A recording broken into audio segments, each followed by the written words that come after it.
Blog Talk Radio.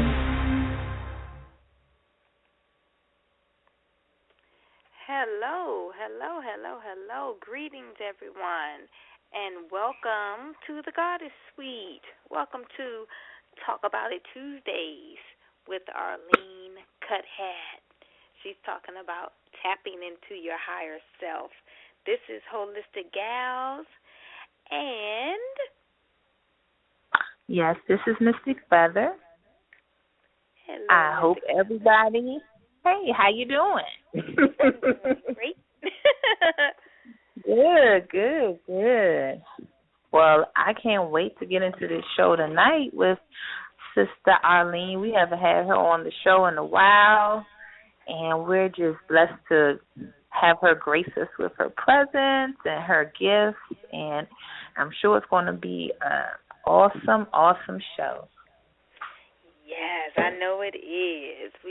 Last time Goddess Arlene was scheduled, that's when Blog Talk was giving us some issues, but we are back on track, and we are so blessed to have her here with us again. And she's going to be talking about one of our favorite subjects, which is tapping into your higher self and elevating your consciousness. Some people call it opening your third eye or your first eye, as I've heard also. Right, your first eye, your first sight. And once that's something that, some of us are just born with it, but some of us, we don't, develop it until late in life. And it's just something that, you got to keep using so you don't lose it. But there are a lot of people who have been blessed with that gift, but they look at it like a curse, because they're like, oh, I must, nobody's going to believe me, I must be crazy, all of those things. But we all have the potential deep down inside of us to tap into those gifts and be able to see things for what they really are, be able to see through the illusion of what things look like. And I think if you do that, you would definitely see that what you thought was real is really not real at all. So we had another goddess on last week, and she gave a code to, clear yourself of seeing those illusions. And you could, go back and listen to that show or download that show. When was it on, Holistic Gal? Last Tuesday? Yes. No, last Thursday. Wait a minute. Which show? With Fleur Blind. Yeah, that was Thursday. Okay. Yes, if you want to get that code, you can download or listen to last week's show when we're talking about raising your vibration and consciousness. And she gave the code, and she put a disclaimer, if you start seeing stuff, don't come back to her. So she put the disclaimer out. She said, if you sleep with the night light or the TV on, it's not for you. Don't do it. Not at all. Keep it moving, Just stay right where you're at. It's fine. Right. But if you're ready, just, go back and listen to that show. Download. And without further ado, we're going to introduce Sister Arlene with a song. Did you pick the song? What is I did. song? We love this goddess so much. This is Goddess Estelle. And I chose the song Thank You because I believe that above all else, we have to be grateful for things that happen in our life, whether it's conceived as good or bad.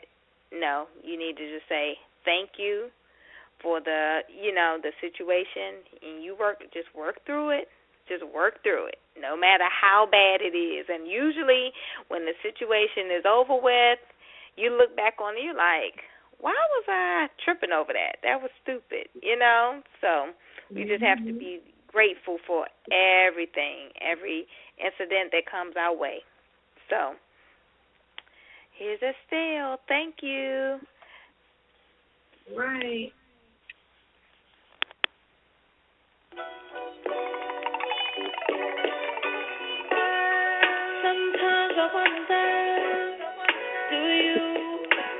recognize the woman that's standing in front of you. Listen, sometimes I wonder, do you even care or realize why I took care of you? 'Cause you're my heart, you are my soul, you're my other half. Without you, I cannot be home, baby. So far apart, I just don't know what your words of heart in the first place. Now I know, baby, why these tears I cry sure won't be the last. It will not be the last. Lord, this pain inside never seems to pass. It never seems to pass me by. So I thank you. Said I thank you. Yes, I thank you for making me a woman. Sometimes I wonder, could she be more of a woman to you than you are a man to me? Listen, sometimes I wonder, why me? I'm here miserable while you're out living your fantasy. Didn't care. My heart, you are my soul, you're my other half. Without you, I cannot be home, baby. So far apart, I just don't know what your words of heart in the first place. Now I know, baby, why these tears I cry sure won't be the last. It will not be the last. Lord, this pain inside never seems to pass. It never seems to pass me by. So I thank you. Said I thank you. Yes, I thank you for making me a woman. One thing I learned in life, gotta be ready to sacrifice to survive. I hope she's happy for the chapter that I'll be closing. Oh, you're happy. Once my door closes, it won't be open. These tears I cry will not be the last. It will not be the last. This pain inside never seems to pass. Never seems to pass me by. So I thank you. Said I thank you. Yes, I thank you for making me a woman. I thank you. Said I thank you. Yes, I thank you for making me a woman.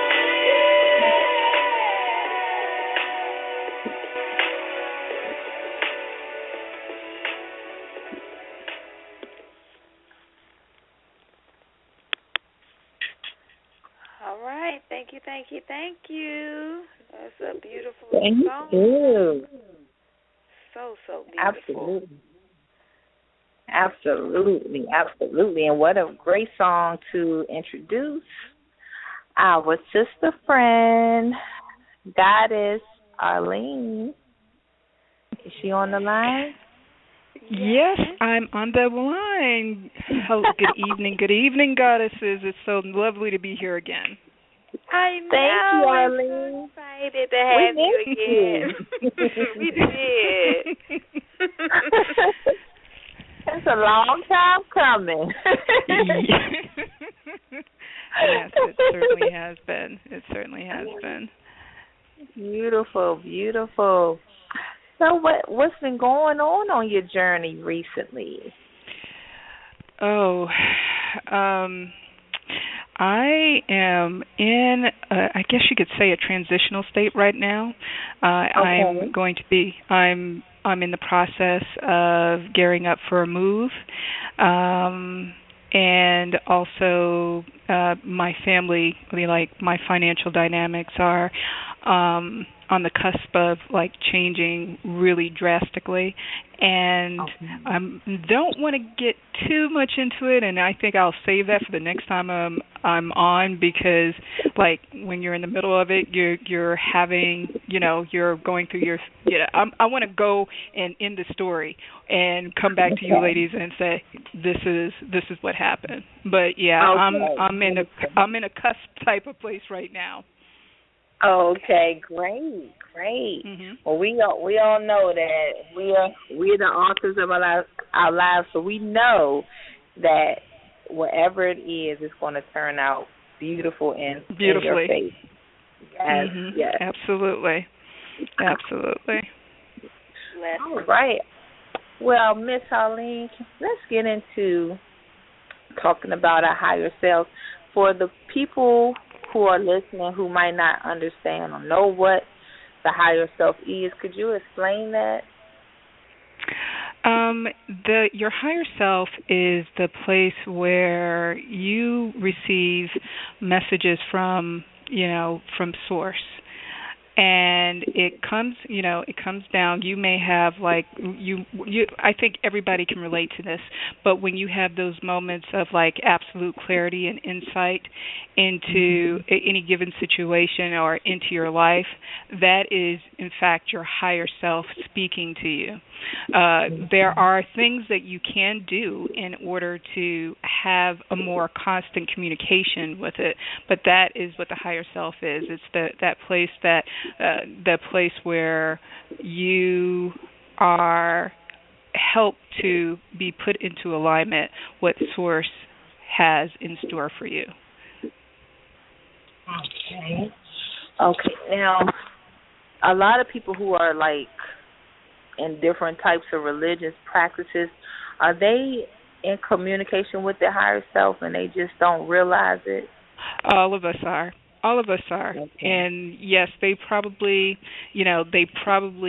don't know that's where it's coming from. They may just say, it's just God speaking to me or it's spirit speaking to me, but it's pretty much the same thing. They just probably call it by a different name. Okay. And let's talk about this because, we have people who are like kind of stuck in their belief systems and they believe Mhm. that, the only way to connect with the creator is through their particular religion. But in actuality, if you like just research from the past all over the world, everybody's in communication with energy, and it seems to me like this energy reacts the same to certain um, worship or prayer, and it even gives the same feeling. Can you explain how it is all the same energy? Okay, so I want, if there are any people out there, specifically who are really into their religion, understand that your religion in and of itself is more or less like a tool, and that was somebody else's explanation of how it is that you would connect with the divine. But understand that your path is your own path. Your relationship with the source of creation is your relationship with the source of creation. The way it looks for me is not going to be the way it looks for you or somebody else. Now, what happens is, like in certain religions, what has happened is that there are several people who have probably come together and have had similar experiences and said, well, this is the way it is. Well, all you have to do is truly look to nature and see the multiplicity that is actually out in the world, in the universe. Nature, source does not duplicate itself. It does not. Every leaf is different. Every snowflake is different. Drops of water, every butterfly, every person that you see, even if you look at your fingertips, they all have its own unique signature, and the same thing goes for your spiritual path. So, you know, I would suggest to people that just allow yourself for a moment to take a really deep look at the world around you and ask yourself, everything, is there anything that's repeating itself? Because I would say that the main purpose of religion, when more people are gathered together, there is more power in the congregation of each other and also with fellowship. But that the religion in and of itself should honor what your path is. And I'm sure that many people have probably experienced feeling like they could not share what it was that they experienced because they had a preoccupation with being judged. I realize I went on a tangent there, but did that answer your question, or do I need to distill it a little bit more? Oh, no, that was beautiful. That was beautiful, and I like the way you put it about the duplicity, that nothing is the same, not a snowflake, not a fingerprint. So why would people be the same? That right, just doesn't exactly. make any sense. If everybody did the same thing and followed the same rules and live by the same rules, we would all be pretty much close to being robots. And what fun is that? You need your drama queens, you need your, assholes, you need all these different people to make it fun down here. To laugh it up. If everybody's going to church and singing Hail Mary, I mean, really, that's not living. It's not living. You need that antagonist in your life and that ratchet in your life. You need a little mix of it all. So it's real. Mr. Fella dropping that real raw tonight on Talk About It Tuesday. It's like it's so necessary, I can't listen to the solfeggio music all the time. Sometimes, I wake up in the morning, I need to be motivated. I have to put on a little trap music or something to get me moving. So everything isn't rosy and peaches and all of that, you have to have some balance. Mm-hmm. And can you talk about that? Can somebody be too positive? Can somebody be too positive? I mean, is it such thing as a person that's just so positive they never tap into that negative side? Is that possible? I would say the only reason that would actually be the case is if the positivity is masking something else. There have been that, I would say that to be in a place where you're positive all the time, the people who actually do that and do that in a sincere manner have to work at it. And the thing is that more than likely, if the person is coming from a sincere place, they actually have some type of spiritual practice going on where they are continually, going and tapping into source and then moving throughout their day. But let's just put it this way. I've yet to see it, but I do know that there have been some people that have been around, and very quickly I can pick up that their positiveness is not coming from a sincere place, and one of the ways to actually tell is how other people respond to them. Oh yeah. Mm-hmm. And so what kind of since we marry each other, what kind of response would that person usually get? Like, what way could you usually tell? Well, I would say that if they tend to be a positive person and almost everybody around them just hates to see them coming, that that's a clear indication that something else is going on, that it's not coming from a sincere place. And I only say that because we all know that when we go out into the world, that everybody else is a mirror of what's really going on inside of us. So if they, if people hate to see them coming, like, oh my goodness, here is the bunny, she's she's going to be bouncing all over the place, right. going from left to right. Yes, it just stressed me out just seeing her, and if more than one person actually says that, then you could say there's something else going on there. Right. Oh wow! And what chakra would that be coming from? Like, what chakra would it be out of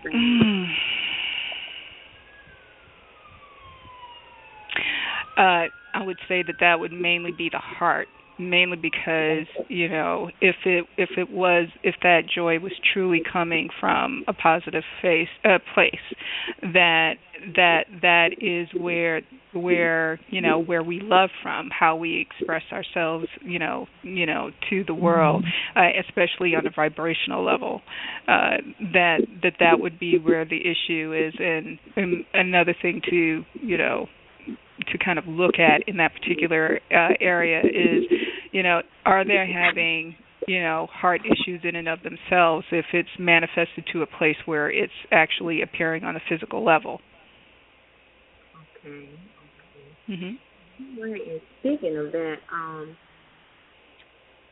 when we say that people are reflections, this is for people who might be new to our station, but to say that people around us are reflections, can you go in a little more depth and explain how that is so?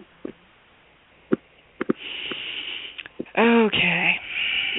So now I'm going to see, because I tend to get really cosmic when I talk about this type of thing, so give me a moment. Okay. So when you are having your experience in your own world, what you are thinking, feeling, saying about yourself at some point gets mirrored back to you through the people that you associate with, the people who are your friends, the people who are just mere strangers. How are they responding to you? Are they responding to you in a way that you find desirous? If you find that you are not in a place where people are treating you the way that you would ideally be, that you would prefer to be treated, if you are expecting, people outside of yourself to treat you in a certain way, treat you in a more loving way and more caring way, and you're not seeing that in almost any area of your life, the question that you really need to ask yourself, and I know that this is a little bit hard to swallow, but at some point you have to take ownership of the fact that on some level you are creating it. So the question is, how are you treating yourself? What are you saying to yourself? How are you feeling when you get up in the morning? Are you in a joyous state, or are you, what are you thinking about? How do you start your day? Do you start your day thinking, well, I feel like hurting somebody today? If that is what your thought is when you wake up in the morning, just imagine taking that energy, and you haven't done a spiritual practice in order to get yourself into a higher state, into a higher place, and you go out with that energy that you woke up with just kind of creates the day, and you by default just created an experience that you didn't like.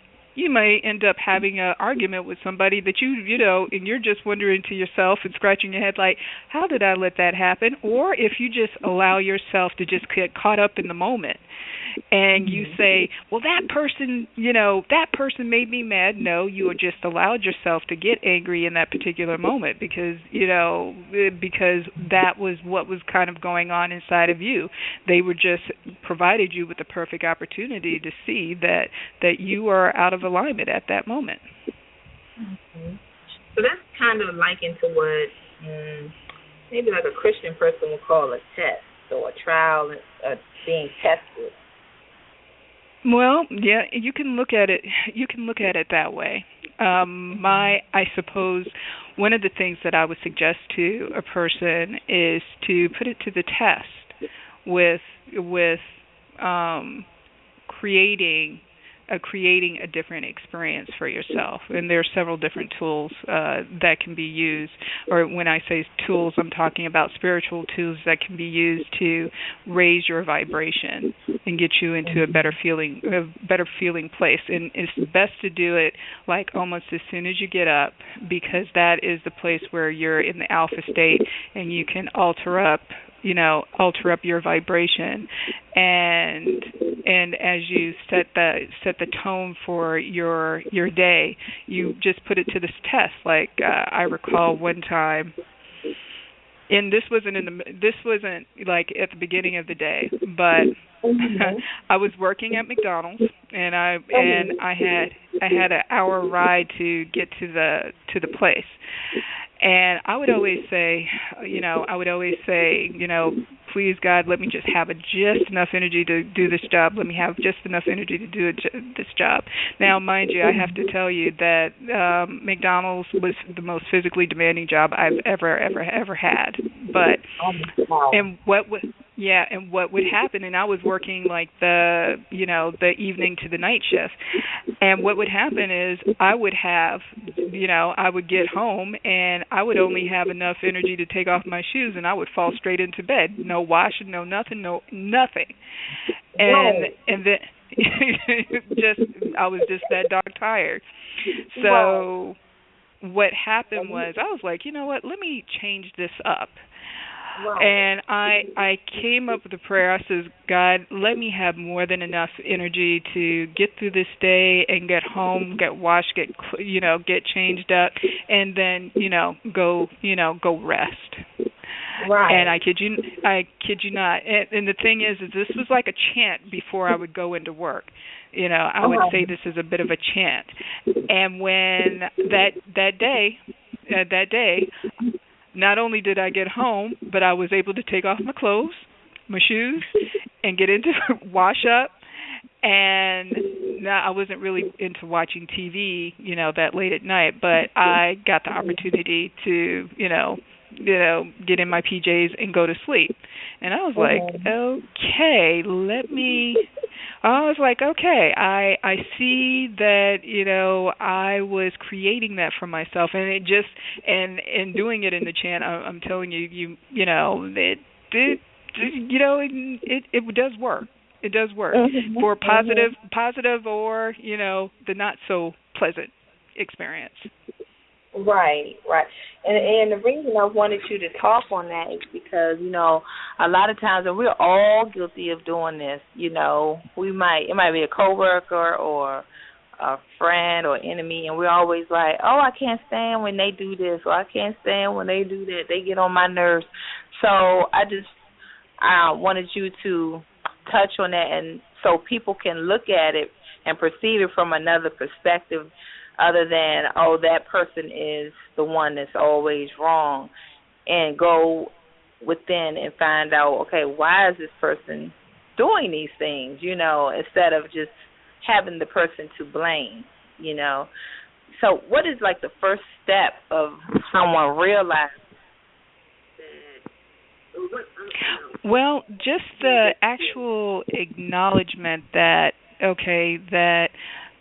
just say, I acknowledge that there's a possibility that I may be influencing this situation. because we're all co-creators, but just for the allow for the possibility. And then I would say, go ahead and just ask source, God. I call God source of creation. Just ask the source of creation. Well, let me have a different experience. You could do that through prayer. You can do it through meditation. In order to initially get yourself there to just see if there is a different type of experience that you can have, and just claim what it is that you would like to experience. And just say, I want to feel calm and peaceful throughout the day, or I want to be enthusiastic and joyful as I walk through my experience. And actually affirm that I am joyful and loving throughout the day. And just do that over and over and over again, especially in the morning time, to get yourself set up. And then try it out and see what happens. There are different things that people could do in terms of a spiritual practice to get themselves there. One of the number one things that I always suggest is meditation. And that is where you allow yourself to get still and get to a place where you are in alignment with your higher self, the place that your higher self, your God self, where you kind of listen for what it is that the source of creation is trying to say to you. This is where you begin to have your dialogue with your higher self. And then within that time frame, you allow yourself to do what I call an affirmative prayer. This is not you asking. This is you stating, I am whole, perfect, strong, powerful, loving, harmonious, and happy. If this is, that's one of my favorite affirmations.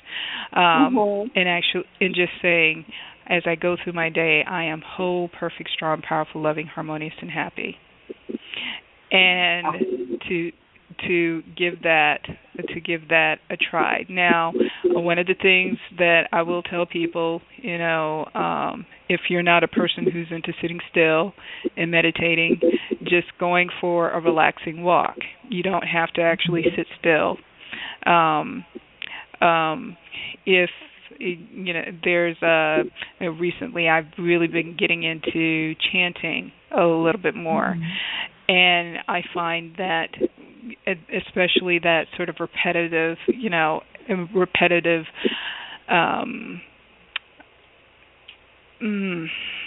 I guess you could say amplified prayer, saying it over and over again and affirming what it is that I am looking to create, it begins to change up your energy and get you into that higher vibrating place. And then as you go out into the world, see what happens. You may end up having experiences where you are getting along a little bit better with the coworker that gets on your nerves, and maybe there's a part of you after you've been around them for a little bit more, you begin to, instead of looking at them as an irritant, you are able to see what it is that's causing that situation to happen. Because people are, a lot of times when people are irritants, there's something else going on in their lives that is causing them to behave that way. Okay, and so that's kind of like when where compassion can step in.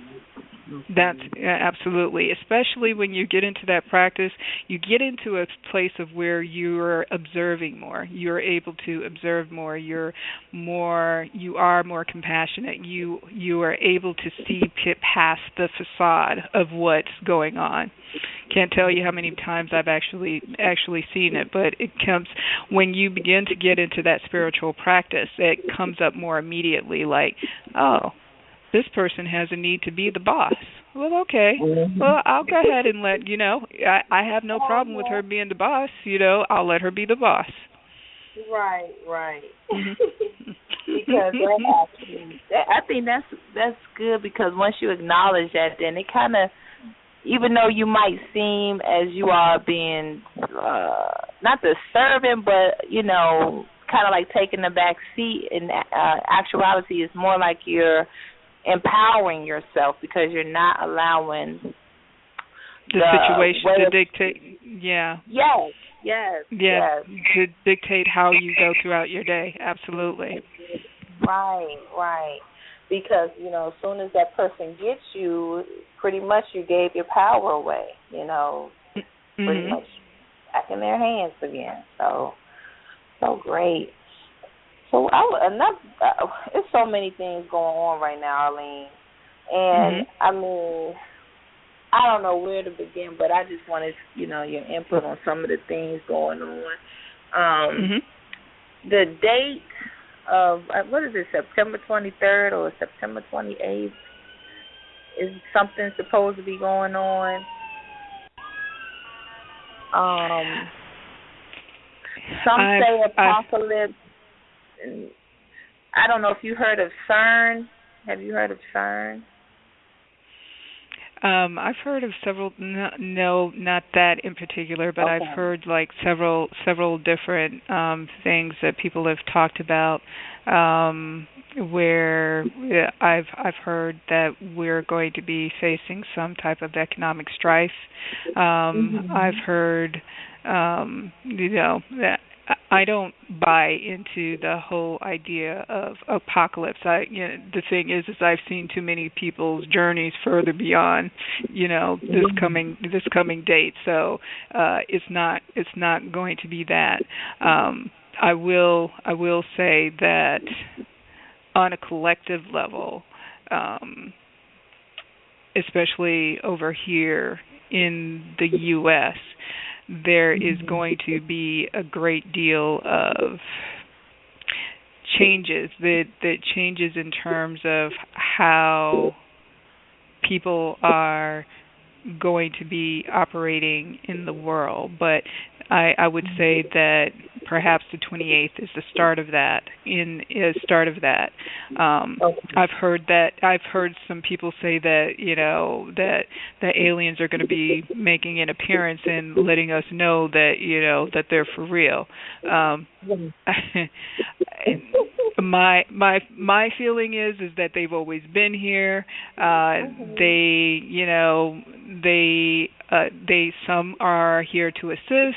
There's some that may not be too nice, but regardless of whatever way they go, don't think that that the government or whomever is going to be able to blow them out of the sky. I would recommend that people not panic if that comes up, but I myself don't necessarily see that. Okay. Another subject that has kind of interests me, because I like weird stuff, but is I've been watching a lot of different movies that have been on transhumanism, and like taking someone's consciousness and putting it into another body or another cloned body, and I'm just curious, are these type of people already out here, or could this be a bad thing for humanity? Because I was watching a documentary, and one of the scientists who was, doing that experiment, he said what they're trying to do is, he said, don't get in our way of trying to be God, because we're trying to recreate a better human. And, they don't see that there's anything wrong with that. So, they're splicing DNA and changing DNA, and they're trying to find the right DNA code to create this perfect human, and then transfer the consciousness into that body. And I'm just wondering, where's this headed? Can you see like where this is going to be going in the future? Yeah, okay. I'm going to go to my team on this one. Hold on.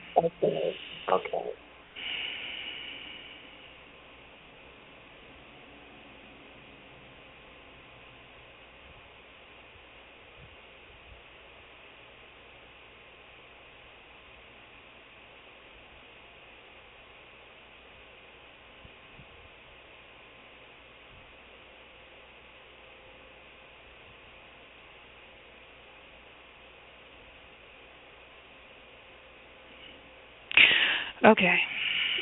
Okay, so in this particular instance, we are finding that there is a repetition of history in this sense. One of the things that people need to take a look at is many of the beings that are a part of mythology, the centaur, the sphinx. There have been a number of genetic experiments that have taken place in history, and all people have to do is take a look at what you consider mythology, but truly the mythology is more in actuality and actual history. This does not necessarily bode well. There is going to be a repeat in this particular sense, because even though these beings who are looking to do this genetic splicing, they don't even have the technological advantages that were available eons ago when this originally took place. And when you find that people begin to start their own creations, they begin to get into a place where they are in actuality going to destroy themselves in the process when they start dabbling into this area of genetic splicing. Okay. That makes so much sense, because like you just said about the Sphinx and centaurs, I was just reading that they already have been doing that for a while now, and so now it's going to the human beings, and so is this why these particular people? One of the reasons why it is being suggested that this is not recommended is because these particular beings are difficult to control, and that is going to be more or less the downfall of those who decide to do this type of experimentation. Okay. Wow. So these particular, I'm just going to say it, mankind, and we know who mankind is. Mankind is basically trying to be source and recreate. Is this why I know that they're dying off and all of this, that we hear in the community about, their time. Is this a way that they're trying to extend their lives?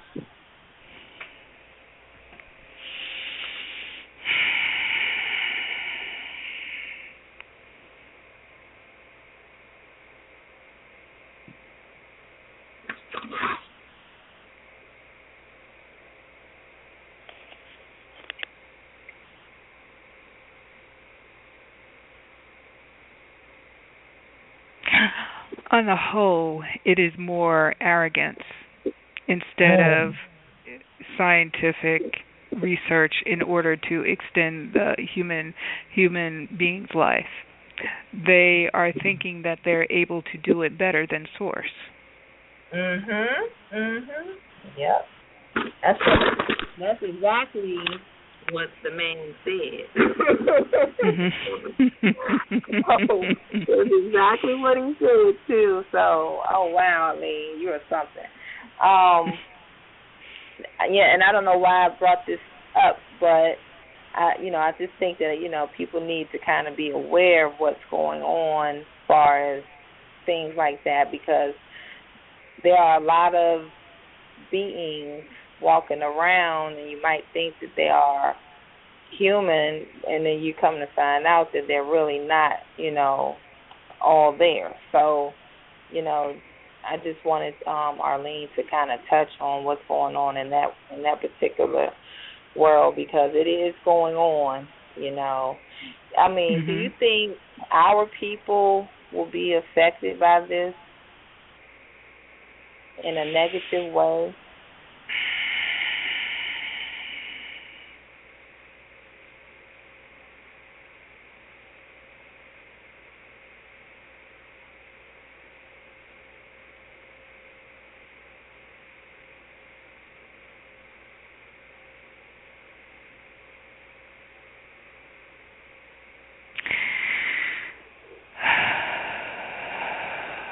Okay.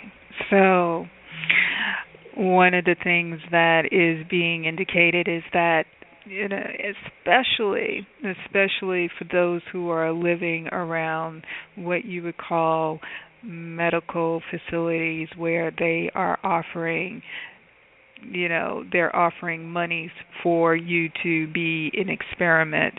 It is advised that you stay away from that. That is Mm. one of the main ways that that people within the community can be affected. Don't allow yourself to become a lab rat. Wow. Yes. There are, yeah, the next thing is that it is really more or less sort of incumbent upon people to have, to break themselves out of their negative vibration, and to educate them as to what is really going on with, who they really are, because many have forgotten that it has been in a lot of ways programmed out of a person, but is truly, but the information is always there, is built into your DNA, your who the nature of who you really are.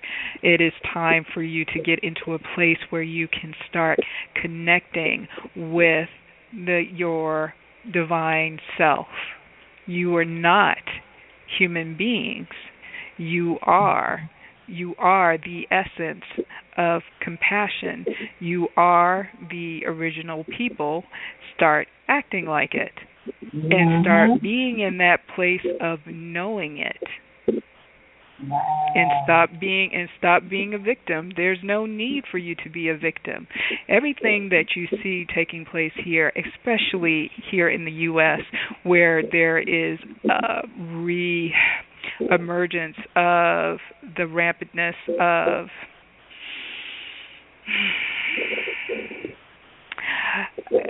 but the rampantness of those who are unenlightened, who are looking to look down on you, to victimize you, things of that nature.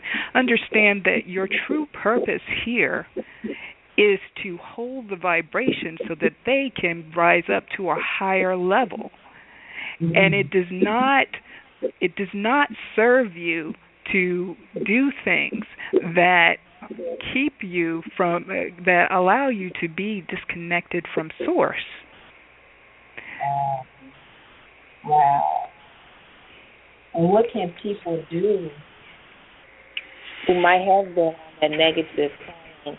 What can they do to not forget who they are, or to remember who they are? Anything anything that is of a chemical substance that causes you to forget. Uh, drugs, alcohol, cursing.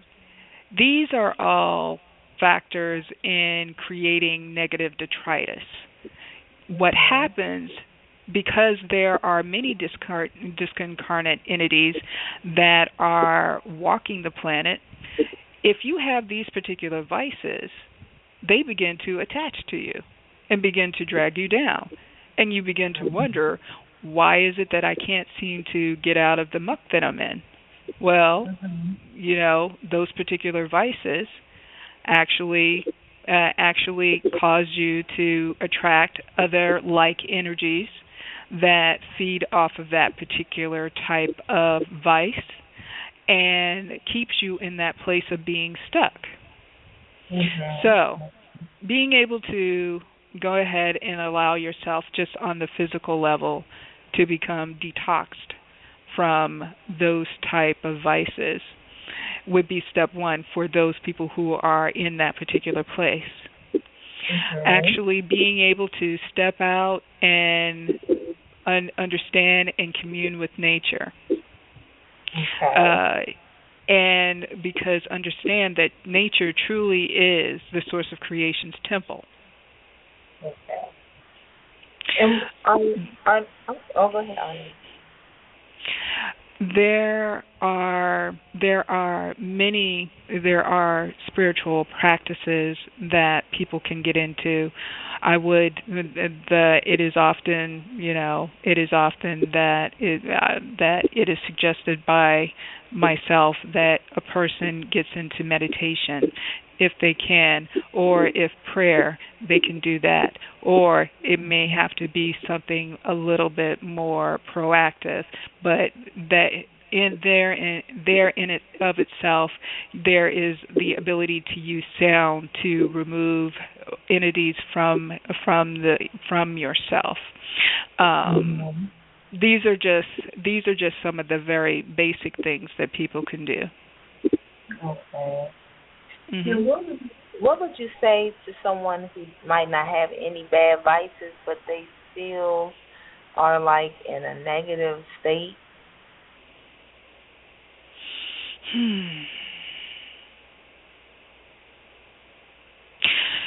So one of the things that I do recommend, or that is being recommended, and I'm currently in the process of learning about this now, is chanting. Okay. And the reason why I'm recommending chanting is because it gets the chants, especially if you use maybe a Buddhist chant or even some of the Hindu chants, these particular chants start to operate and delve into the seed sounds. The seed sounds begin to open up the chakras and begin to cause them to break up the energy and the density of that vibration of depression and get a person to a higher state, especially if they're not feeling together enough to actually do the meditation. There is something that the chanting is far more active, and the chances of it acting more immediately or more quickly to get you into a higher vibration is far more likely. Also, being in a place where there are people who are around you that are doing the same type thing, where they are chanting together, you will begin to notice, especially if you are in a state of depression, that being able to use these seed sounds to open up the chakras and able to get you into a place where it actually lifts you up into a higher state is what is being recommended, because it is far more active. You should do a minimum of, for a period of 40 days, a minimum of 108 in the morning and 108 in the evening, and for a period of 40 days. The reason for this is because that's how long it takes for the energy to begin to build up in a person's energetic field, into their energetic body, to make the shifts and changes that need to be made so that they can begin that process of actually releasing much of the energy of depression. Mhm. Mhm. Now, I know you've heard of this particular chant. I'm pretty sure everybody heard of it. It was in the Tina Turner movie. Nam Myoho Renge Kyo. Yes. Yes. I've been hanging out with the Nichiren Buddhists since the earlier part of this year. So yes, I'm familiar with that. Yes, and it does actually work, especially when people are looking to get to a place of changing the way they feel emotionally. There is almost an instantaneous reaction that many people who have actually followed that particular practice have felt after being there, and it is especially if a person goes there, especially when they do the group chanting. You may not even necessarily want to participate, but the fact that you're actually in that energy, it is like taking an energetic bath, because all of those people are chanting together for their whatever it is, but it's just the energy of being in there. It invokes, and it gives you, it's like having an energetic bath without actually having to do anything. Oh, wow. And I believe that, because look what happened to Tina Turner after she invoked that chant. She was at the height of her career in her 40s, which was very, very, rare, unheard of, yes. Right, and all of that energy that she would have on stage, and so she's definitely an example, for that particular chant. Wow. Most definitely. Wow. All right. Well, let's get back on the subject of the higher self. Now, Arlene, you had the horror line meditation, and that is an excellent meditation. Is that one thing that someone can use that wants to connect with their higher self? Yes, that is definitely a definite tool that people can use to connect with their higher self, because the objective of the meditation is to put you into alignment with the source of creation, and be in that energy, and be in that place where you understand and know how it is that the source of creation views you, which is, of course, perfection. Truly, that's the essence of who you are. You are perfection. One of the things I will go ahead and put out a bit of a disclaimer here, that depending upon your line of attraction, it will amplify your manifestation. Whether or not it be positive or negative, it doesn't matter, because you are in a place where, after you listen to the meditation, you begin to streamline what it is that you are looking to create.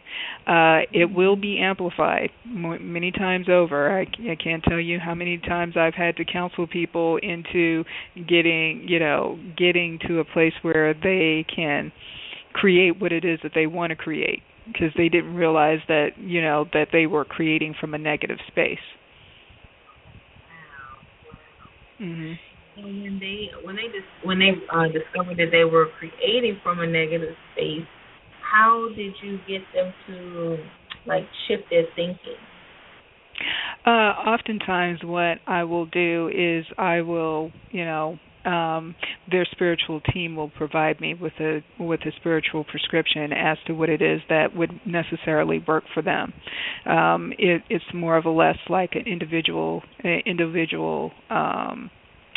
like a consult for those people who had to call me back.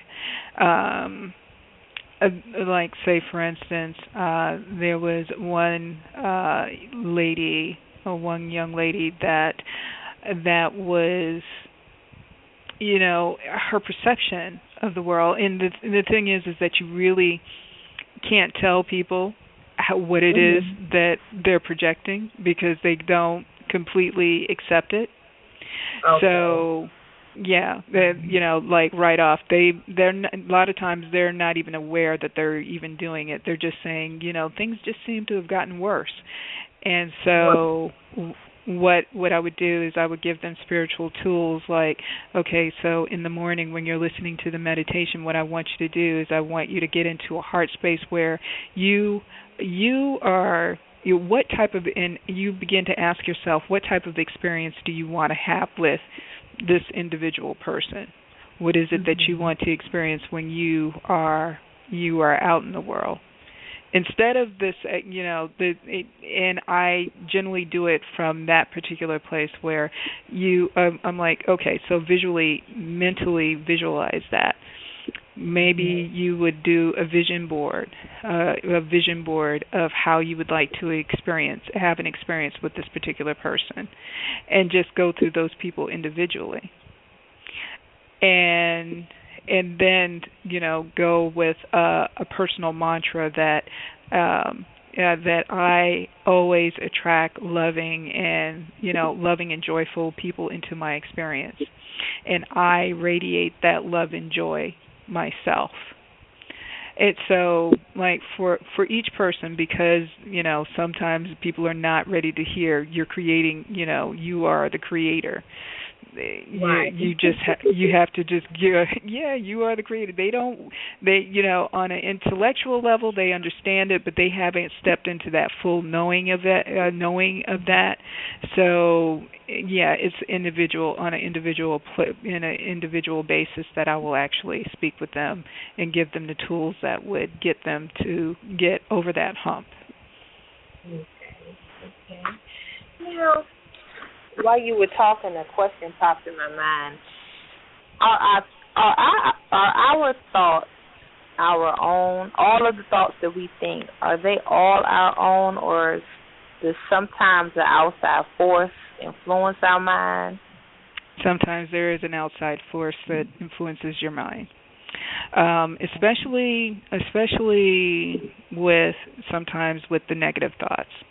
So there may be like an ongoing track that you are playing in your head from the time that you were a child. If you were, called names by your parents, by your siblings, or whomever, and that track is running through your mind.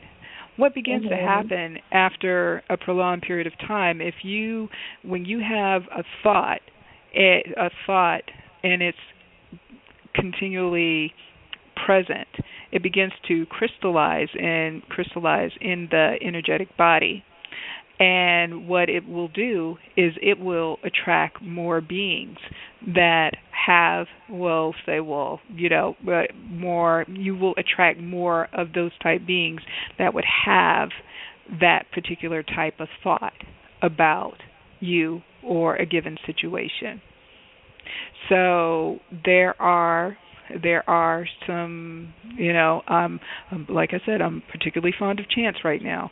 There are chants that actually help to alleviate that negative thinking. And so if you have the thought, it isn't causing a whole lot of disturbance in the in your physical body, because it's the thought. The thought turns in, the thought becomes emotional, and it begins to create the feeling within the body. Okay. Mm-hmm. So is it some way you can turn it off? Like, are there things you can do to get your mind from constantly replaying that same track over and over again? Well, yes. When you begin to like look at the thought and start really like, well, where did you first hear that? Where did you hear that you were dumb? Because you weren't the one that called you dumb. Somebody else did. And where did that come from? Or that you weren't going to amount to anything. Oh, you allowed your you were when you were in your formative years from age 0 up until approximately 7 years old, you were in the alpha state. And so when you heard this continually as a child, you just thought it was your actual reality, not really understanding that the adults around you, obviously felt that way about themselves, or they wouldn't have called you that in the first place. Mm-hmm. So being able to take a look at those things that cause you to have what I call a knee-jerk reaction, where you automatically get defensive. When you are in that place where you begin to observe yourself in the way you behave and how it is that you're operating, being able to locate where that is and begin to reprogram that part of yourself. And I really, in this particular instance, I really would suggest that somebody go to an individual who does something like shamanic journeys. The shamanic journeys tend to be very effective and very quick at uprooting those thoughts and those feelings from when you were young, and replacing it with something else that would serve you better. Okay. Now, when I was speaking of shamanic journeys, when they're taking place, do they do something called like soul retrieval? I have not actually had that particular experience. Actually, no, that's not quite true.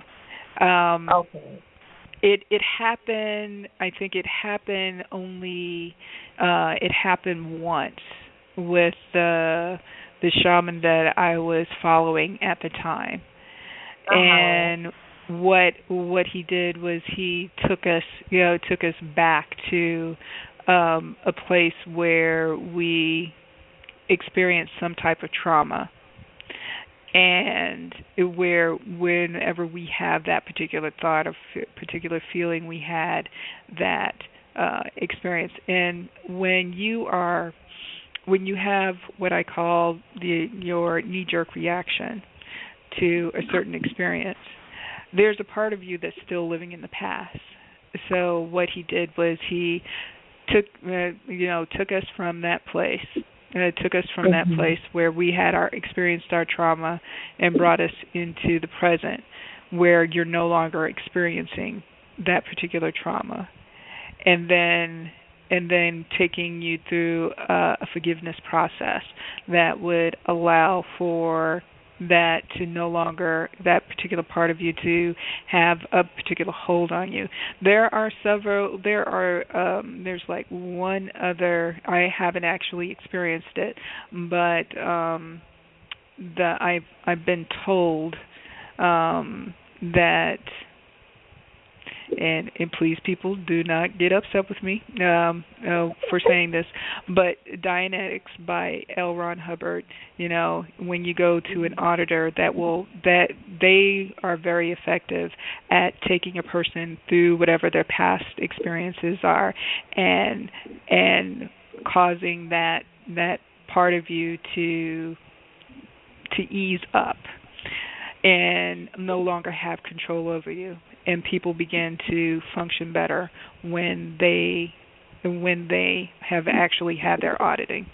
So, beyond, the woo-woo factor of the Scientology, their technology, beyond whatever the institution itself is about, their technology is effective at assisting people along on their journey as well. All right. Yes, you guys, in case you don't know who Ron L. Hubbard is, just go ahead and look him up on the internet, Yes. Remember, just take what resonates with you and keep it pushing. Okay.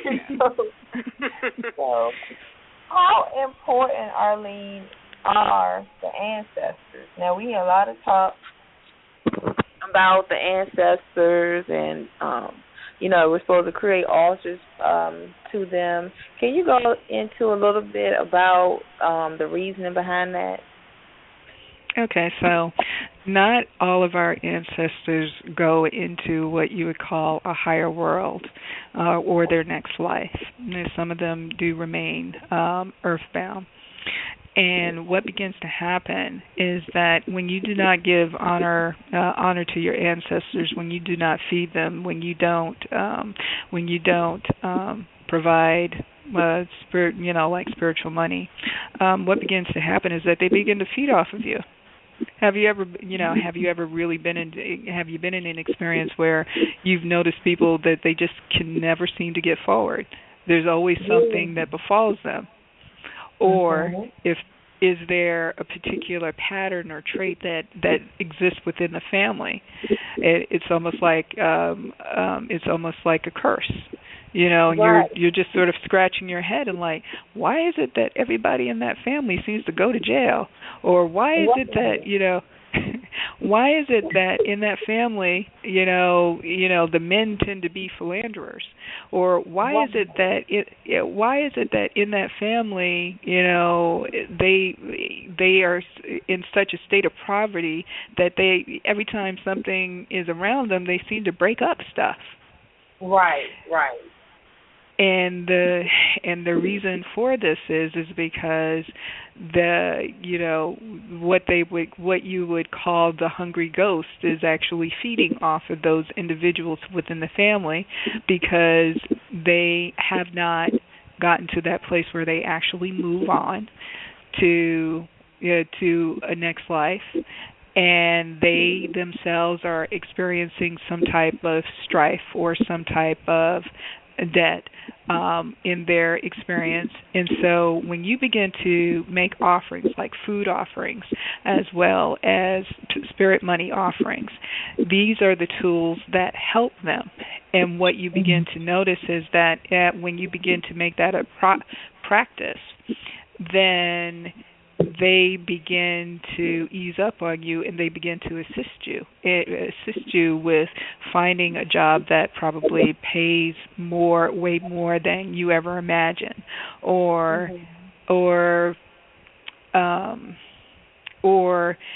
maybe being put into situations where you actually find money. I know that there's one, S. Ali Myers. I think you guys are familiar with him. He talked about when he first started, burning spiritual money, he found like $100 on the street. I mean, just almost immediately.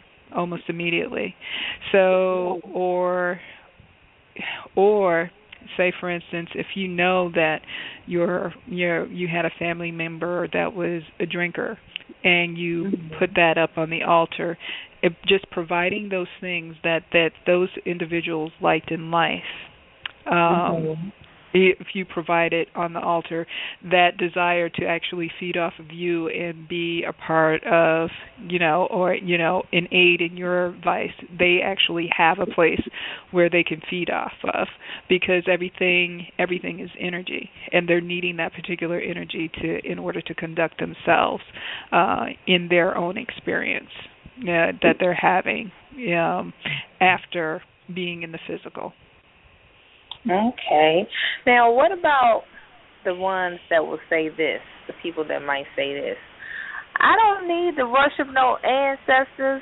My Jesus provides everything for me, and this and that. So, what are you talking about? That is the devil's work. Why are you telling me about some dead people that ain't coming back? The Bible says this, and the third. So what about those people that, feel like they're getting far, they're flying high in life, and they don't need their ancestors? And their ancestors are resting peacefully, not bothering nobody.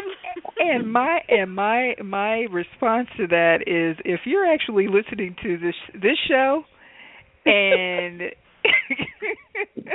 I'm just saying, you listening to this show, and you have that particular thought, let's just say, okay. If you're having that thought, I'm not into trying to disturb anybody's, belief system, Right. But you have to ask yourself, if you are already coming to this show and you are being exposed to this type of experience, there is something guiding you and pushing you and suggesting to you that there is another way of thinking. You are being worked on. You just don't realize it. You don't. We see you out there listening online, not liking the post. We know you're listening, and it's okay. We have over almost 9,000 downloads, so we know you're listening out there. You get it. It's okay. You don't have anything to be ashamed of. No, we love our nurses. Love, no judgment zone here at the Goddess.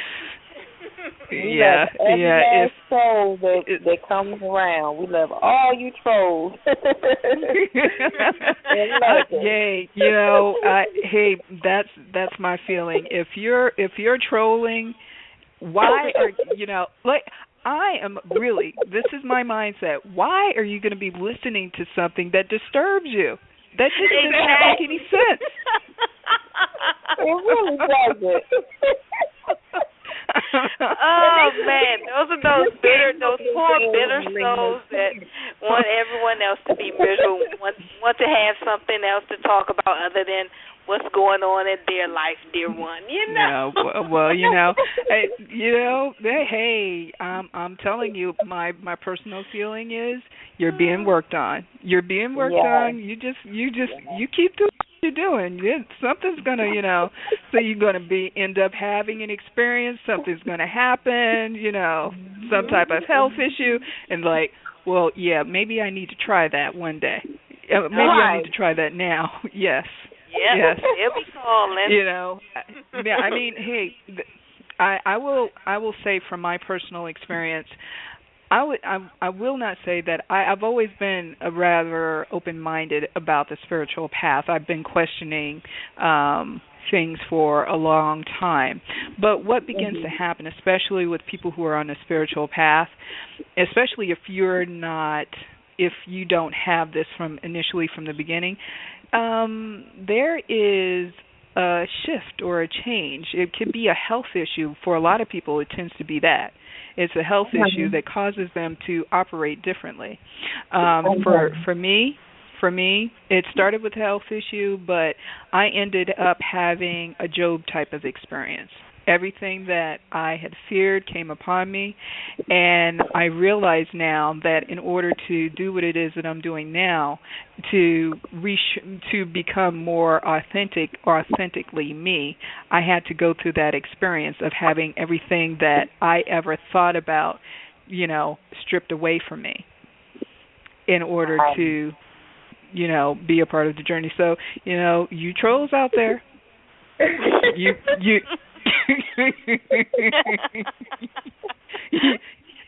if you're on the Goddess Suite and you're giving these girls grief about these lovely goddesses that are providing this knowledge to you, you better be careful. We got our ancestors on you now.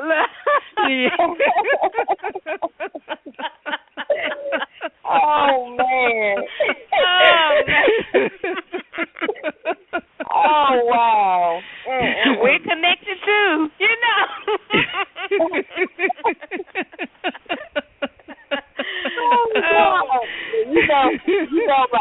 My mother, she goes to work and she talks about the ancestors. So they'll, she said one of her, bosses or whatever was like, "What you gonna do? Call the ancestors." I said, laugh now and cry later, people. Laugh now and cry later. Oh, man. It's definitely worth you trying to put. The way I look at it, the Ten Commandments say honor thy mother and father, but the way I looked at it was you honor them as the ones that came before you, grandparents, and it represents all of the above, all of the above, and it's not just your parents. It's it's all of your elders, because they it is more or less like all of the beings that have come here prior to you. They are for you. They want to provide the very best for you. Now, this is not to say to be a doormat if the person is still alive or what have you, if you have a troubling relationship with them, but just a simple prayer is I honor and appreciate the God in this individual. They are a walking, living expression of God, and this is something that we should do for all human beings. I know that with some people it's challenging. I'll take ownership in that. I've had my moments, but I'm telling you, but but we know that they can help us better on the other side. They can't over here. So just keep giving first fruit. Now, Arlene, what do you do with the stuff that you put on the altar? I hear so many different things. Do you like, as far as liquor or something, after a while, it's just sitting there? What do you just throw it away? Can you give it to somebody? I heard you can, and you can get the energy from it sitting there by drinking it or whatever. And then I heard no, you don't do that. You throw it in the trash. So what are your thoughts on that? Well, with alcohol, that's just not one of the things that I do. And and when I make those particular offerings, that's strictly for that. So I'll throw it away. It doesn't, from what I can tell, there doesn't seem to be a hard and fast answer for any one individual. Like, say for instance, with for the ancestral money, the ashes from that. Well, when I talked to my spiritual people, when I talked to my spiritual team, they were like, "Don't throw away that ash. You're going to be using that for you're going to be using that for some candle magic." And I'm like, "Okay. Yeah, you're going to be using it, you're going to be using it for some prosperity work." So I would, have the tendency to keep the ash. Say, for instance, like the food, I will go ahead and, especially if it's fruit or something like that, I will go ahead and eat the food, eat the fruit. I will keep it out for maybe about 2 days, and then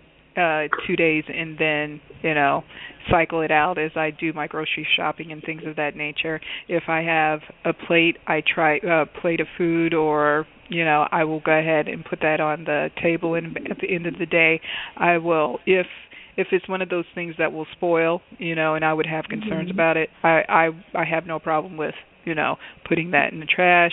Other stuff, I may end up eating it. But there isn't a really, really hard and fast answer. I would say really, pay attention to what your intuitive nudge is, because, like I said before, the way that your ancestors are going to communicate with you is going to differ for every person. Like, not everybody is going to be using their ashes to do prosperity work. So you will, if you have any questions, one of the things that I would recommend that you do is that you just go ahead and ask just before you go off to sleep. I have concerns about what I need to do with my ancestral offerings. Would you please reveal to me what is it that you would have me do, and see what comes up in your dreams. My dreams don't tend to be that involved, but what will happen is I will just automatically wake up and I'll have an answer. So, yeah. So however that works for you. If you have any particular questions, the people that you need to be talking to are your actual ancestors. Like, what is it that you would have me do? Because it's going to be different for every. It's going to be different for every person. I know that I have a particular liking of. There's some offerings that, after I've finished. Or some work that I've finished, I like going to a tree and burying it, burying it with the tree. I go ahead and I ask permission from the tree first, and then I go ahead and I will go ahead and bury the remains of the offering. Okay. So basically, you're like giving it back to Earth. Okay, yeah, because I had so many different ways to handle that, and I was like, you have this fruit that's lasting a long time.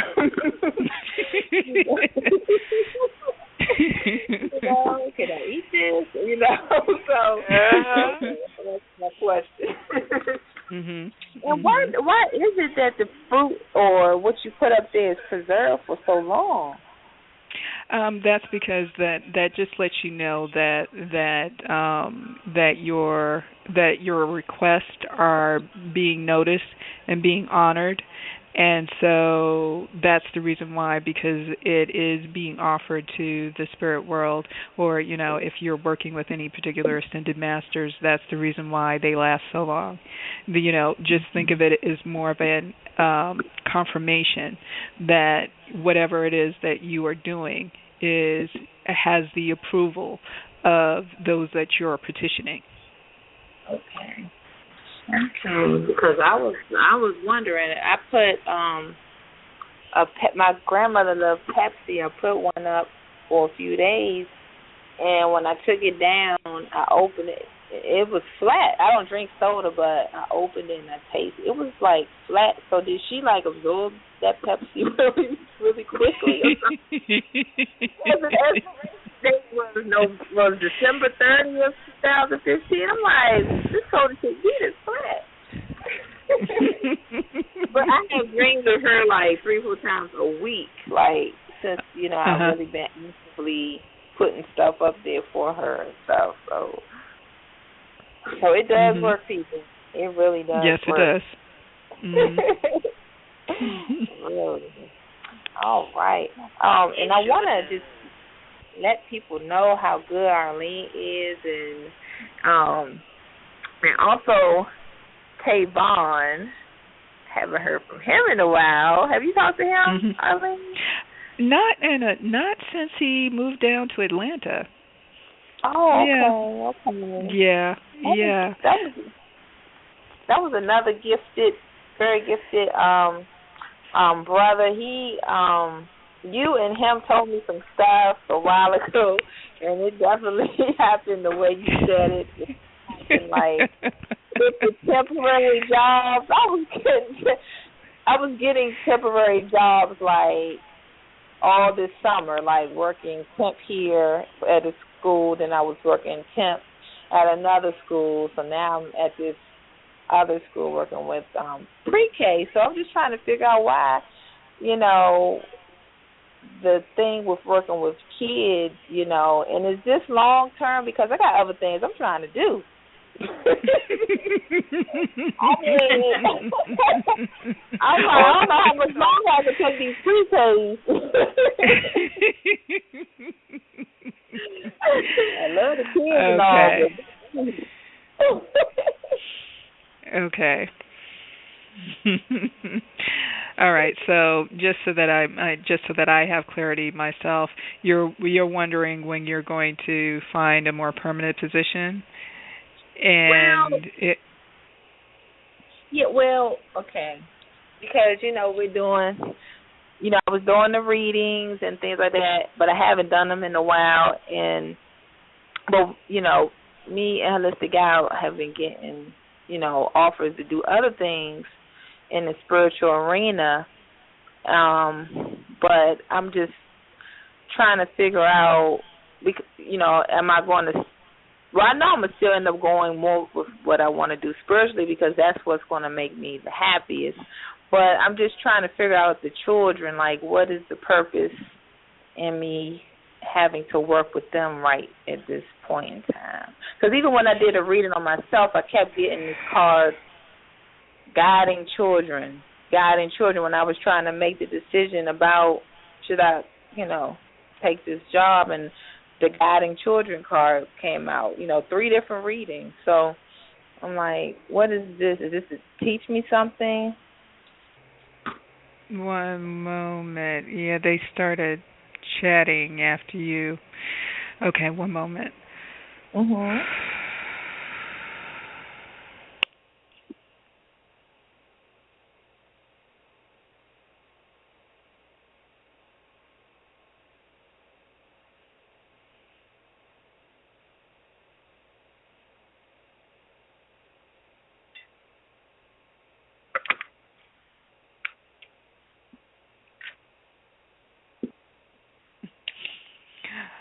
Okay.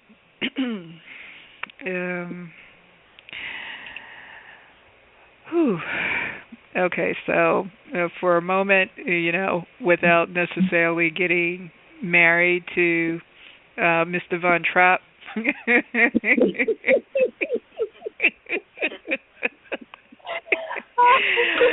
I see you running through the fields, and you are guiding children. What I'm being told is that working with children is going to be a part of your spiritual work, in addition to what it is that you already do. It is not. It's going to be an addition, and I see that that you are going to create. I guess you could say many, for a lack of a better term, classes, but it's not even a class, but it's more of a workshop type of experience for children to tap into their spiritual abilities. And go ahead. No, I'm just laughing because go ahead. Yeah, because I the thing is that I see that they're kind of following you like a Pied Piper. Oh my gosh.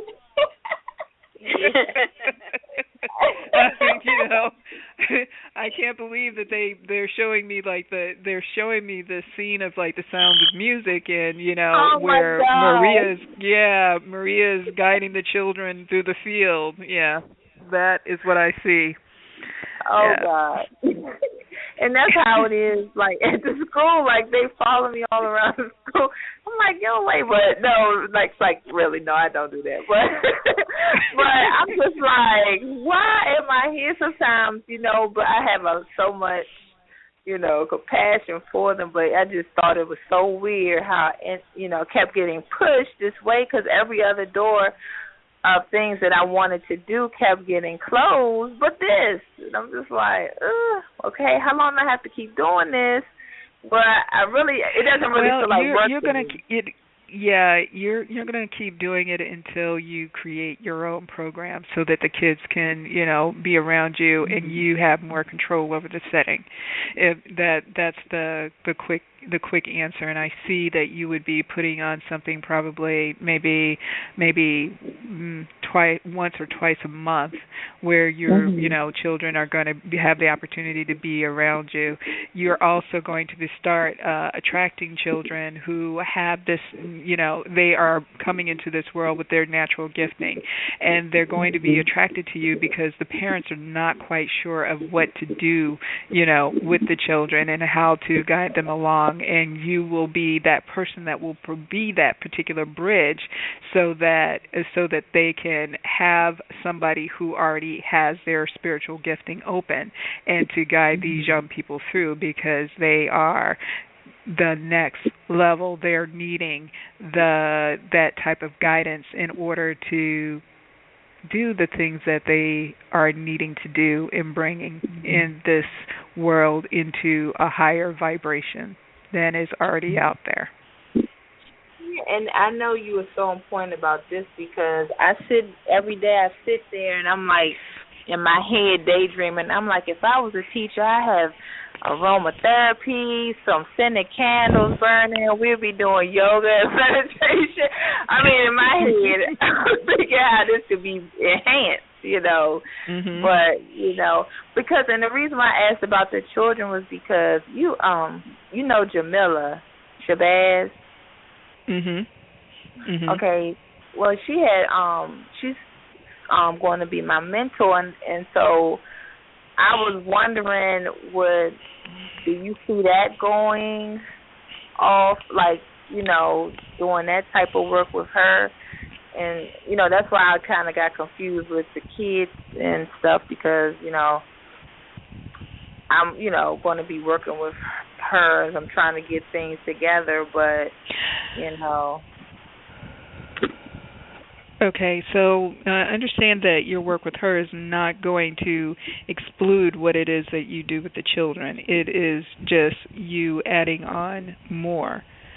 Okay. So you're not to necessarily exclusively work with children. It's just that it is just Source's way of letting you know that, okay, this is the next phase. This is, these are the young people that this is just another part of your abilities opening up so that you can get in line with what it is that is needed.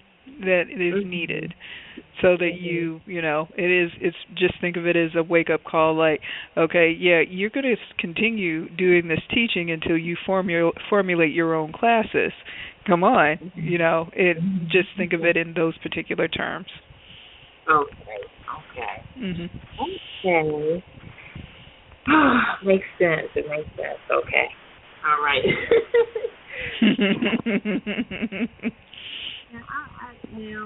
Now my son, he has an imbalance, what they call autism. Where do you see him? What do you see in the future with him? Being more verbal, or what can I do to assist his energy? One moment. Mhm.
Okay, so he is a combination of an empath and a telepath, and considering the fact that human beings tend to be messy, he's having challenges with blocking out what people, are thinking and feeling.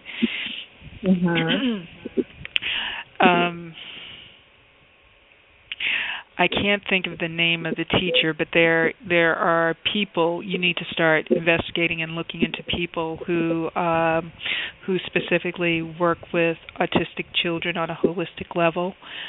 Because the thing is that he is communicating. He is communicating, but he's communicating telepathically, and having the instructor come in and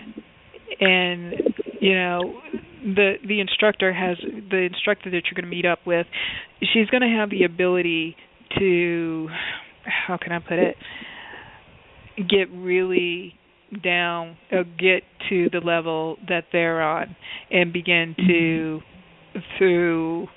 initially through symbols, and also through communicating through telepathically, what it is that he's going to, what it is that he wants to do, and what it is that he's seeking to express. Once you get it, and once you have that, the ability to communicate with him is going to, and have him communicate on a verbal level is going to be easier. It's just that he's really needing to learn how to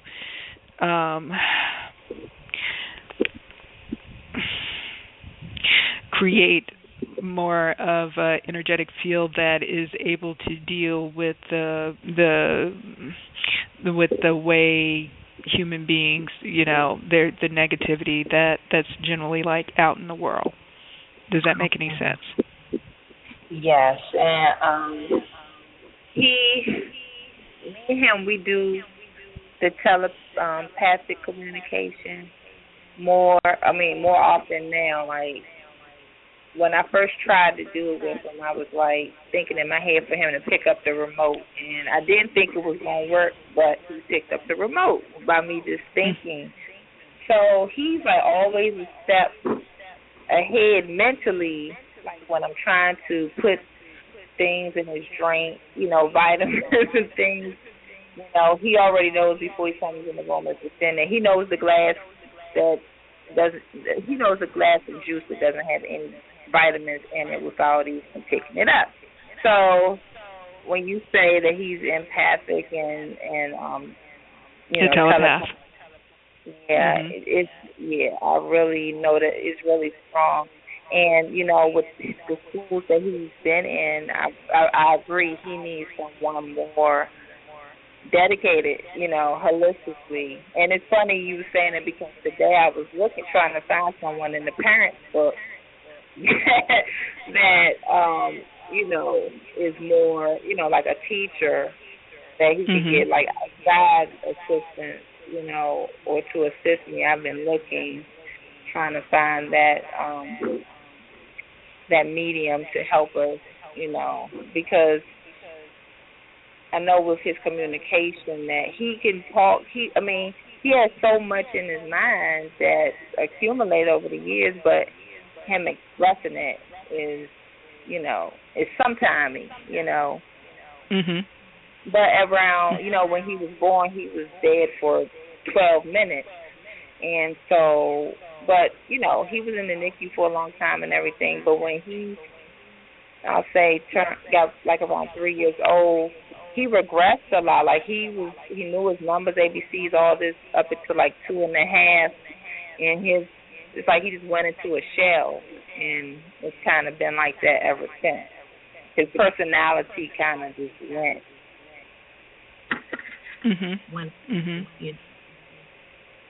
During that particular time, so I know it's in there, but it's just to be more verbal. So okay, but I definitely do. I definitely check into a holistic teacher. Like I said, I was doing that today. Okay. Just confirmation that you're on the right path. Yes. Thank you, Arlene. All right. Mr. Gal, did you have anything you wanted to add or any questions? Let me see. Can you see if your guys have any information, anything they want to tell me, Arlene?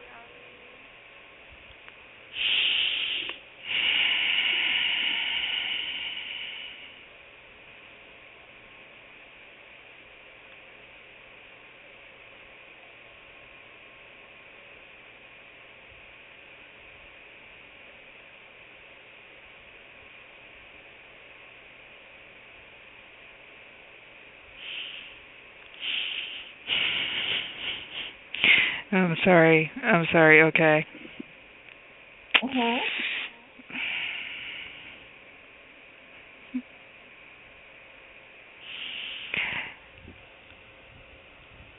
Okay, so maybe you understand this symbolism. I just find it funny. They have you singing, and then in the background, I hear, Lady Marmalade by the LaBelles.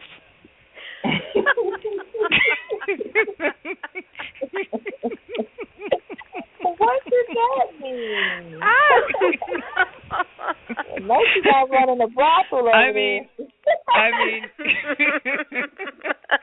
yeah, it has nothing to do with her running a brothel, but it has, I don't know if you've been having that inkling or itching to sing, but there is definitely this attitude of it's time for her to show out. Oh my God! And I love to sing, but I always say in the shower because I cannot hold a tune.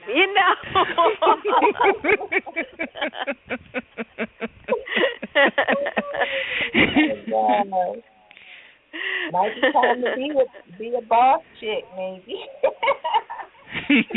Oh my gosh! I'm definitely gonna think on that one. I'm like, Might be time to go to karaoke. Yeah, I said that a couple weeks ago. I said I want to go. Okay. Well, maybe that's it. And that I just that was the it, like I said, it's funny. It's funny. The symbolism is really, really funny. Oh my God. I think it just came to me.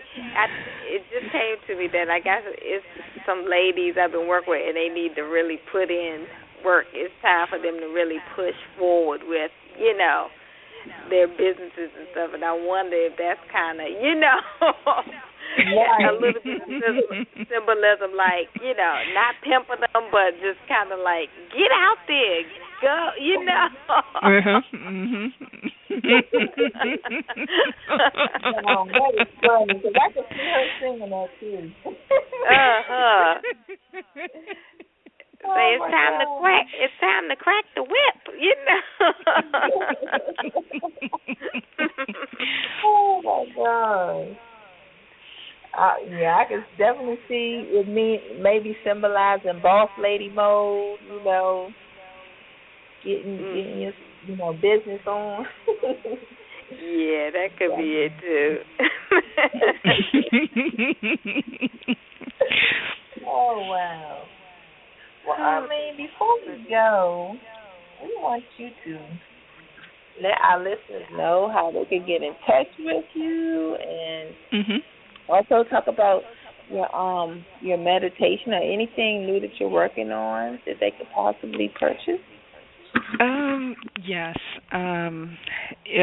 To find out more about me and my services, you can go to www.healingparadigms.com. That's HealingParadigms.com, or you can reach me at area code 240-343-2590. Again, that number is area code 240-343-2590.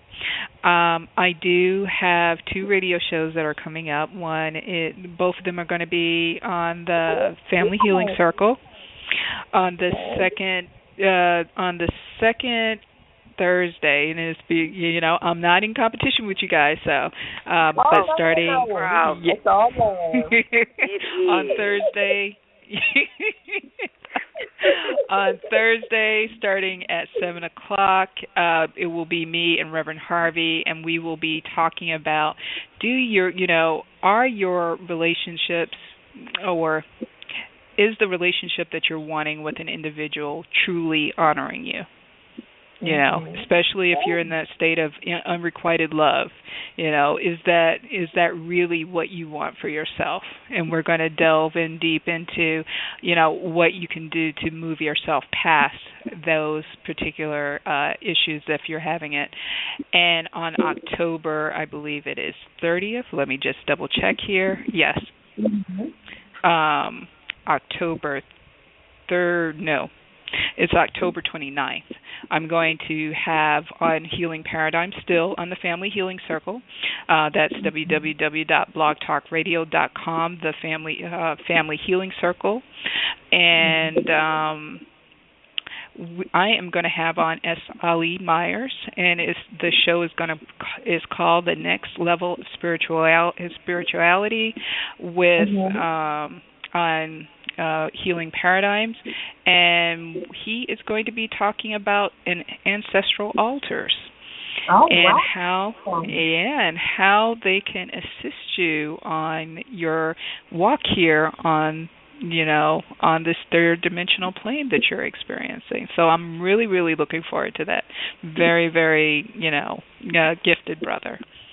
So we'll have to call that show, Arlene, because I know that's going to be a dynamite show. And that's Ali Myers. We had him on he's like a brother to the show too. He is very, very informative for all you out there listening, and he offers a lot of free information on his website, so it's no excuses when it comes to learning. So that's right, and on YouTube.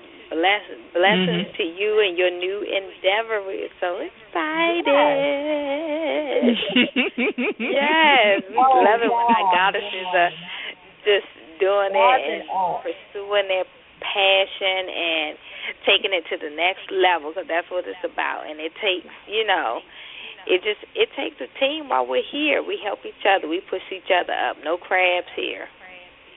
Right. And hopefully I'll be able to put something together like something that we could get together, like they did the last time, but let it be our own little all goddess affair or something. Goddesses only or something where we can, platform our talents and anything that we have to offer to the community. So we look forward to collaborating with you in the future on that, Arlene. Yeah, most definitely. All right. Well, now, Arlene, I have one question to ask you. I heard you talk about a move earlier. Now, is that out of state or that's still going to be within the area? It's a two-parter. For at least a month, I'm going to be staying in the state of Maryland, and then I'm going to be relocating to New Jersey. Oh, wow. Well, we're going to have to come visit. And I would like to do something because I did promise, two people that I would send a shout out. I want to send a shout out to my two favorite people, Anthony James and Xavier. So, love you guys. All right, shout out Anthony and Xavier. Peace and blessings, guys. And thank you once again, Goddess. We love you, and we love everything you do, and we will be in touch. No, most definitely. All right. Sure will. You're going to be up there in New Jersey with Reverend Goddess Charmaine. You may have to connect with her. Okay. Most okay. Yeah, we don't know if you've seen any of her shows, Arlene, but... Oh, you know, Arlene is skilled in tantra also. Well, I will admit that me and my business partner, we do the PG version of it, and we show people how to do the. I do know the stuff, but I did not want to be touching anybody else's man or anything. That's why Reverend Harvey is there. Oh my God! Well, she is a piece of her. She does. You can Google her or go on YouTube. Well, she does X-rated version of things, but she is so sweet, and I really think you probably enjoy meeting her up there. So we definitely have to connect that. Well, once again, we love having Arlene on the show, and you guys download this, and pass it on to your friends, and connect with Arlene. She gave out her information, and her new shows are going to be airing, so please check her out. And we thank you all for listening. Thank you, and have a great night. Thank you for having me. Our pleasure. Good night, guys. Good night. Good night, everyone. Don't forget to tune in Thursday at 9 p.m. Peace and blessings.